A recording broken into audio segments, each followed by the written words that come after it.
ओम नमः शिवाय। जय श्री शंभु। आप सभी को सोम प्रदोष व्रत की हार्दिक शुभकामनाएं। आज का दिन बेहद ही खास है। आज 3 महासंयोग बन रहे हैं।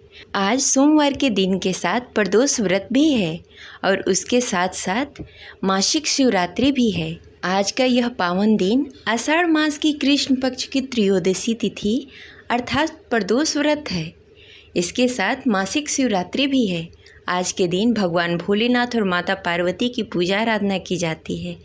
आज के दिन जो भी भक्त पूरी श्रद्धा और भक्ति के साथ भगवान भोलेनाथ और माता पार्वती की पूजा अर्चना करते हैं, उनकी सेवा करते हैं, तो उन पर भगवान भोलेनाथ और माता पार्वती की असीम कृपा होती है और उनकी हर मनोकामनाएं पूर्ण हो जाती है।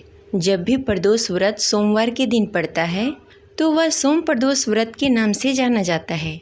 माना जाता है कि इस दिन व्रत रखने से व्यक्ति के समस्त पापों का नाश हो जाता है और रोग दुख भी नष्ट हो जाते हैं और व्यक्ति पर किसी भी प्रकार के आर्थिक संकट और कोई भी संकट आने वाला हो, भगवान भोलेनाथ उसको नष्ट कर देते हैं और उस पर भगवान भोलेनाथ और माता पार्वती की असीम कृपा होती है। आज के दिन यानी कि 23 जून 2025 दिन सोमवार के दिन व्रत रखने से 3 व्रतों का फल एक साथ प्राप्त होगा, क्योंकि आज सोमवार भी है, सोम प्रदोष भी है और इसके साथ मासिक शिवरात्रि भी है। ये तीनों दिन भगवान भोलेनाथ को अति प्रिय है। आज के दिन जो भी व्यक्ति भगवान भोलेनाथ की पूरी श्रद्धा और भक्ति के साथ पूजा करता है, भगवान भोलेनाथ उसकी हर मनोकामनाओं को अति शीघ्र पूरी कर देते हैं। आज के दिन व्रत रखा जाता है और व्रत के साथ व्रत कथा भी सुनना बेहद ज़रूरी होता है, क्योंकि इसके बिना व्रत अधूरा माना जाता है। तो आइए पूरी श्रद्धा और भक्ति के साथ भगवान भोलेनाथ और माता पार्वती उनके साथ भगवान गणेश को ध्यान करते हुए सुनते हैं सोम प्रदोष व्रत कथा और मासिक शिवरात्रि की कथा। तो प्रेम से बोलिए गौरी पुत्र गणेश की जय, शिव जी माता पार्वती की जय। जय शिव शंभु। सोम प्रदोष व्रत के पौराणिक कथा के अनुसार एक नगर में एक ब्राह्मणी थी। उसके पति का स्वर्गवास हो गया था। उसका अब कोई आश्रयदाता नहीं था, इसलिए प्रातः होते ही वह अपने पुत्र के साथ भीख मांगने के लिए निकल पड़ती थी। भिक्षा मांगकर ही अपना और अपने पुत्र का पेट पालन करती थी। एक दिन ब्राह्मणी जब लौट रही थी तो उसे एक लड़का घायल अवस्था में कराहता हुआ मिला। वह लड़का विदर्भ का राजकुमार था। शत्रु सैनिकों ने उसके राज्य पर आक्रमण करके उसके पिता को बंदी बना लिया था और राज्य पर नियंत्रण कर लिया था। इसलिए वह राजकुमार का लड़का इधर उधर भटक रहा था। राजकुमार ब्राह्मण पुत्र के साथ ब्राह्मणी के घर चला गया। ब्राह्मणी दयावश उसे अपने घर लेकर आई। तभी से राजकुमार ब्राह्मणी के साथ ही रहने लगा। तभी एक दिन अंशुमती नामक एक गंधर्व कन्या ने राजकुमार को देखा तो वह उस पर मोहित हो गई। अगले दिन अंशुमती अपने माता पिता को राजकुमार से मिलने के लिए लाई। उन्हें भी राजकुमार पसंद आ गया। कुछ दिनों के बाद अंशुमती के माता पिता के स्वप्न में भगवान शिव आए। उन्होंने आदेश दिया कि राजकुमार और अंशुमती का विवाह करा दिया जाए। उन्होंने वैसा ही किया। सोम प्रदोष व्रत महात्मा के प्रभाव से ब्राह्मणी प्रदोष व्रत करती थी। उसके व्रत के प्रभाव से गंधर्व राज की सेना की सहायता से राजकुमार ने विदर्भ के शत्रुओं को खदेड़ दिया और अपने माता पिता को भी वापस लाए। पुनः से राज्य स्थापित हो गया। आनंद पूर्वक सभी रहने लगे। राजकुमार ने ब्राह्मण पुत्र को अपना प्रधानमंत्री बना लिया। ब्राह्मणी के प्रदोष व्रत के महत्व से जैसे राजकुमार और ब्राह्मण पुत्र के दिन फिर गए, वैसे ही भगवान शिव अपने दूसरे भक्तों के दिन भी फेरते हैं। अतः सोम प्रदोष व्रत करने से सभी भक्तों का कल्याण होता है और उनकी सारी मनोकामनाएं पूर्ण होती है। सोम प्रदोष के दिन भोलेनाथ के अभिषेक करना बहुत ही शुभ माना जाता है और भगवान शिव का विशेष श्रृंगार किया जाता है। इस दिन सच्चे मन से भगवान भोलेनाथ की पूजा अर्चना करने से उसकी मनोवांछित फल प्राप्त होता है। किसी भी लड़का या लड़की किसी के शादी में जो अड़चनें आ रही हैं, इस व्रत से वो अड़चन दूर हो जाती है और संतान सुख की प्राप्ति होती है। इस प्रकार सोम प्रदोष व्रत की पौराणिक कथा संपन्न हुई। तो आइए अब सुनते हैं मासिक शिवरात्रि की कथा। तो प्रेम से बोले शिव जी माता पार्वती की जय। हर हर महादेव। पूर्व काल में चित्रभानु नामक एक शिकारी था। जानवरों की हत्या करके वह अपने परिवार का पालन पोषण करता था।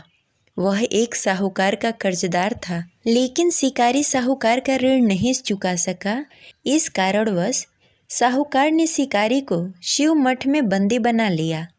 संयोग से उस दिन शिवरात्रि थी। शिकारी ध्यान मग्न होकर शिव संबंधित धार्मिक बातें सुनता रहा। चतुर्थी को उसने शिवरात्रि की कथा भी सुनी। संध्या होते ही साहूकार ने उसे अपने पास बुलाया और ऋण चुकाने के विषय में बात की। शिकारी अगले दिन सारा ऋण लौटा देने का वचन देकर बंधन से छूट गया। अपनी दिनचर्या की भांति वह जंगल में शिकार के लिए निकला, लेकिन दिन भर बंदी गृह में रहने के कारण भूख प्यास से व्याकुल था। शिकार करने के लिए वह एक तालाब के किनारे बेल वृक्ष पे पड़ाव बनाने लगा। बेल वृक्ष के नीचे शिवलिंग था जो बेलपत्रों से ढका हुआ था। शिकारी को उस शिवलिंग के बारे में पता न चला। पड़ाव बनाते समय उसने जो टहनियाँ तोड़ी वह संयोग से शिवलिंग पे गिरी। इस प्रकार दिन भर भूखे प्यासे शिकारी का व्रत भी हो गया और शिवलिंग पे बेलपत्र भी चढ़ गए। एक प्रहर रात्रि बीत जाने पर एक गर्भवती मिर्गी तालाब पर पानी पीने पहुंची। शिकारी ने धनुष पर तीर चढ़ाकर ज्यों ही प्रत्यंचा खींची, मिर्गी बोली, मैं गर्भवती हूँ, शीघ्र ही प्रसव करूँगी। तुम एक साथ 2 जीवों की हत्या करोगे, जो ठीक नहीं है। मैं अपने बच्चे को जन्म देकर शीघ्र ही तुम्हारे सामने प्रस्तुत हो जाऊँगी, तब तुम मुझे मार लेना। शिकारी ने प्रत्यंचा ढीली कर दी और मिर्गी झाड़ियों में लुप्त हो गई। कुछ ही देर बाद एक और मिर्गी उधर से निकली। शिकारी के प्रसन्नता का ठिकाना न रहा। समीप आने पर उसने धनुष पर बाण चढ़ाया। तब उसे देखकर मिर्गी ने विनम्रता पूर्वक निवेदन किया, हे पार्थी, मैं थोड़ी देर पहले ही ऋतु से निवृत्त हुई हूँ। कामतुर विरहिणी हूँ, अपने प्रिय की खोज में भटक रही हूँ। मैं अपने पति से मिलकर शीघ्र ही तुम्हारे पास आ जाऊंगी। शिकारी ने उसे भी जाने दिया। 2 बार शिकार खोकर उसका माथा ठनका। वह चिंता में पड़ गया। रात्रि का आखिरी प्रहर बीत रहा था। तभी एक अन्य मिर्गी अपने बच्चे के साथ उधर से निकली। शिकारी के लिए स्वर्णिम अवसर था। उसने धनुष पे तीर चढ़ाने में देर न लगाई। वह तीर छोड़ने ही वाला था कि मिर्गी बोली, हे पार्थी, मैं इस बच्चे को उसके पिता के हवाले करके लौट आऊँगी। इस समय मुझे मत मारो। शिकारी हंसा और बोला, सामने आए शिकार को छोड़ दो। ऐसा मैं 2 बार कर चुका हूँ। मैं इतना बड़ा मूर्ख नहीं हूँ। मेरे बच्चे भूख प्यास से तड़प रहे होंगे। उत्तर में मिर्गी ने फिर कहा, जैसे तुम्हें अपने बच्चों की ममता सता रही है, ठीक वैसे ही मुझे भी अपने बच्चों की ममता सता रही है। इसलिए सिर्फ बच्चों के नाम पर मैं थोड़ी देर के लिए जीवन दान मांग रही हूँ। हे पारधी, मेरा विश्वास करो, मैं इन्हें उनके पिता के पास छोड़कर तुरंत लौटने की प्रतिज्ञा करती हूँ। मिर्गी का दीन स्वर सुनकर शिकारी को उस पर दया आ गई। उसने उस मिर्गी को भी जाने दिया। शिकार के अभाव में बेल वृक्ष पर बैठा हुआ शिकारी बेलपत्र तोड़ तोड़कर नीचे फेंकता जा रहा था। जैसे ही सुबह होने को हुई, तब एक हष्ट-पुष्ट मिर्ग उसके रास्ते में आया। शिकारी ने सोच लिया कि इसका शिकार अवश्य करूँगा। शिकारी की तनी प्रत्यंचा देखकर मिर्ग विनीत स्वर में बोला, हे पार्थी भाई, यदि तुमने मुझसे पूर्व आने वाली 3 मिर्गियों तथा छोटे छोटे बच्चों को मार डाला है, तो मुझे भी मारने में विलंब न करो, ताकि उनके वियोग में मुझे एक क्षण के लिए दुख न सहना पड़े। मैं उन मिर्गियों का पति हूँ। यदि तुमने उन्हें जीवन दान दिया है, तो मुझे भी कुछ क्षण के लिए जीवन दान देने की कृपा करो। मैं उनसे मिलकर तुम्हारे सामने उपस्थित हो जाऊंगा। मिर्ग की बात सुनते ही शिकारी के सामने पूरी रात का घटना चक्र घूम गया। उसने सारी कथा मिर्ग को सुना दी। तब मिर्ग ने कहा, मेरी 3 पत्नियां जिस प्रकार प्रतिज्ञाबद्ध हो गई हैं, मेरी मृत्यु से अपने धर्म का पालन न कर पाएंगी। अतः जैसे तुमने उन्हें विश्वास पात्र मानकर छोड़ा है, वैसे ही मुझे भी जाने दो। मैं उन सबके साथ तुम्हारे सामने शीघ्र ही उपस्थित हो जाऊंगा। उपवास, रात्रि जागरण तथा शिवलिंग पर बेलपत्र चढ़ाने से शिकारी का हिंसक हृदय निर्मल हो गया था। उसमें भगवत शक्ति का वास हो गया था। धनुष तथा बाण उसके हाथ से सहज ही छूट गए। भगवान शिव की अनुकंपा से उसका हिंसक हृदय कारुणी भावों से भर गया। वह अपने अतीत के कर्मों को याद करके पश्चाताप की ज्वाला में जलने लगा।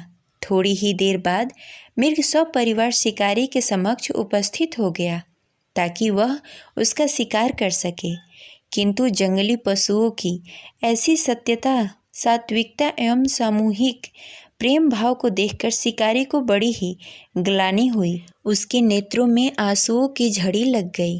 उस मृग परिवार को न मारकर शिकारी ने अपने कठोर हृदय को जीव हिंसा से हटाकर सदा के लिए कोमल एवं दयालु बना लिया।